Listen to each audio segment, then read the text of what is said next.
So hi! Welcome back to my YouTube channel, and for today's tutorial, ituturo ko sa inyo kung paano nga ba maglagay or mag-add ng bio sa ating Facebook profile. But first, can you subscribe to my channel and don't forget to hit the subscribe button and the bell to notify you for my new updates. And once you learn more, just keep on watching and let's start.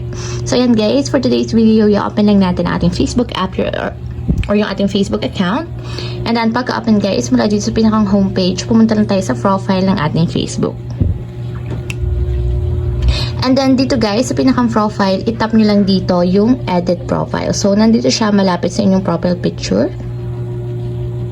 And then after nyan, scroll up nyo lang. And tigil kayo dito guys sa bio. So ang gagawin nyo lang, tap nyo yung edit. And then tap nyo dito yung edit bio. So ayan guys, dito pwede nyo nang palitan or lagyan ng bio ang inyong Facebook profile. So for example is summer. So kahit anong ilagay nyo dyan guys, pwedeng text or mga emoji. So ayan, kahit anong ilagay nyo dyan. And then after nyo maglagay ng bio, tap nyo na yung save na nandito sa may upper right corner.